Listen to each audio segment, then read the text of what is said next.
Everyone thinks Perplexity's biggest rival is ChatGPT. I pulled a week of data, every public mention, every comparison, every argument on the internet about Perplexity.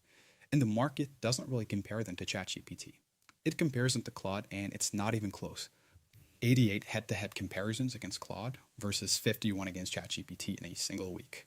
And nobody's talking about this enough. But let me walk you through the rest of the report. Aravind, if you're watching, this one's for you. Before I move on, some quick context. I run BrandJet, and we build brand intelligence software. Every so often, we pick a company we admire and run a full competitive report on them. Unsolicited. I know it's a strange hobby, but it's also the product. This time, we happened to take Perplexity. Now I monitored and collected 7,500 public mentions, around 6,100 unique authors across X, Reddit, LinkedIn, and News against a cohort of 7 different answer engines.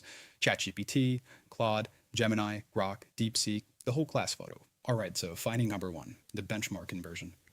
When people compare Perplexity to something, that something is Claude. 88 direct head-to-heads in just 7 days, whereas ChatGPT only got 51, which was a little surprising to me, to be very honest. Everyone else in this conversation just trails behind, and here's why all this matters. This sounds like trivia, but it isn't, because a brand you're benchmarked against is a brand you're also priced against, judged against, and churned to. And most teams have no idea this is happening, because nobody's counting. These comparisons live in replies, in Reddit threads, in LinkedIn posts, on X mentions. They don't really show up in your dashboard. They show up in your churn. Now, the second thing is probably one of my most favorite findings during this research, and it's a sentiment share between these two companies.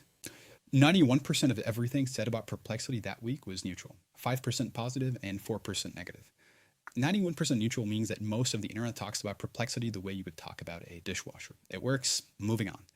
Now, your instinct is that this is bad, when it's actually 2 pieces of good news in a very boring costume. Number 1, it held steady every single day. No spikes, no pylons, no breakout bad day. So Perplexity wasn't really fighting a reputational fire when we tracked it. And in this category, this news cycle, that's rarer than it sounds, to be very honest. Number 2 is that neutral is not the absence of opinion. That's more to do with which tool should I use kind of discourse. Tutorials, comparisons, mentions in passing, all that stuff.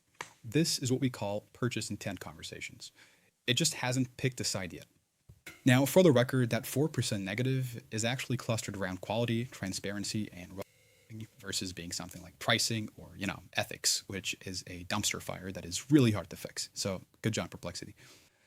Now on to the third and last thing that we really noticed when we're tracking all of these things. Where do these conversations actually happen across the internet? Now, 79% of the conversation obviously happens on X, 18% on Reddit, and 2 on LinkedIn. News was less than 1. But volume and value are different maps. You see, X is where people typically argue about tools, and Reddit is where people would actually use them. Well, for the most part. Almost all the substantive product feedback in this data set, the complaints, the workarounds, the quote-unquote, here's what broke posts, they live inside that 18% on Reddit. So if you're Perplexity and you're watching X because that's where the noise is, you're reading the applause and, missing the notes.